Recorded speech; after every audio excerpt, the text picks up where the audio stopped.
Salut à tous, bienvenue sur l'Ordir, la chaîne où on plonge dans l'histoire des plus grandes marques multimédia de notre époque.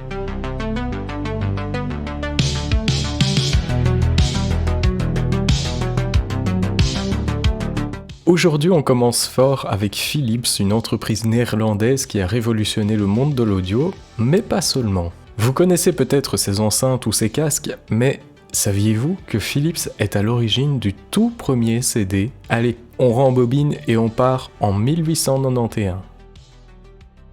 Philips est fondé à Eindhoven aux Pays-Bas en 1891 par Gérard Philips et son père Frédéric. Leur premier produit, des lampes à incandescence. Et c'est justement grâce à ces lampes qu'ils vont bâtir un empire technologique. Dans les années 1920, Philips commence à s'intéresser à la radio.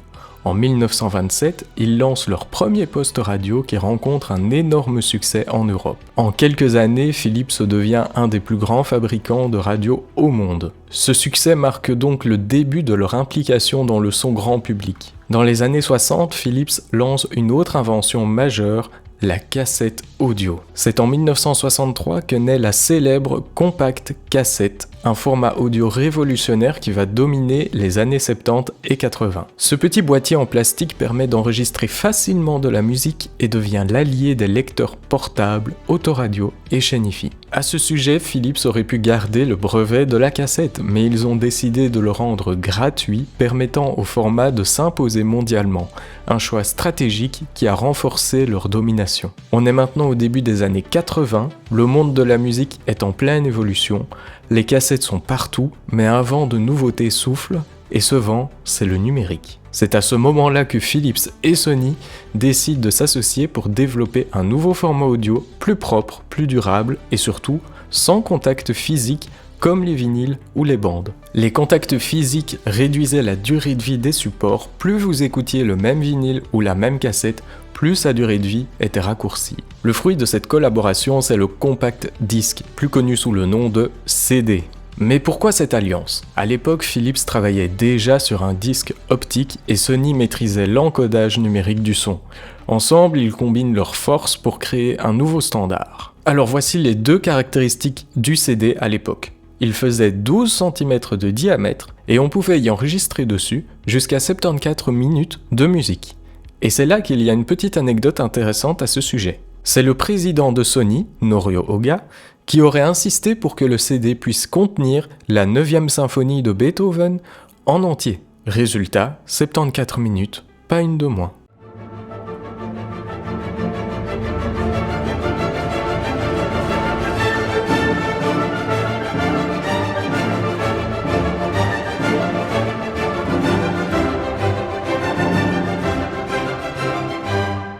Le tout premier CD commercialisé est pressé en 1982, et saviez-vous quel album a été gravé en premier ? Il s'agit de l'album The Visitors, pardonnez-moi pour l'accent, du groupe ABBA.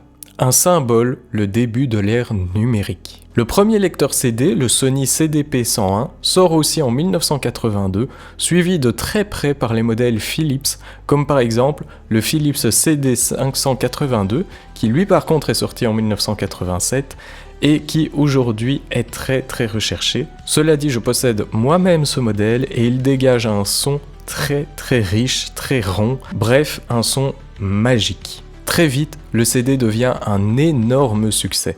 Il offre un son clair, sans parasite, sans usure, avec des sauts de piste instantanés, bref, du jamais vu.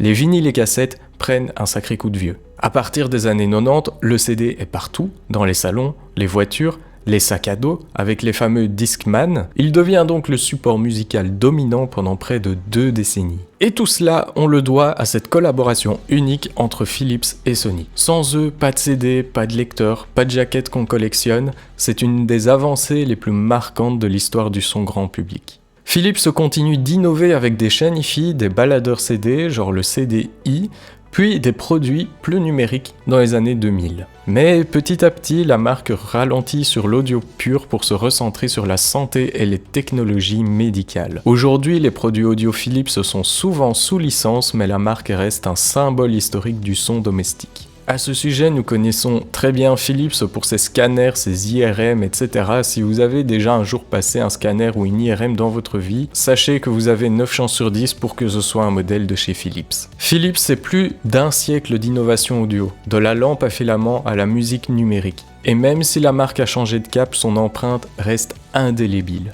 Si cette plongée dans l'histoire de Philips vous a plu, n'oubliez pas de liker, de vous abonner et de me dire en commentaire quelle marque voulez-vous que je présente ensuite. Pioneer, Yamaha, Bose, Sony, à vous de choisir. Merci d'avoir regardé cette vidéo et à très vite pour un nouveau voyage dans l'histoire du son.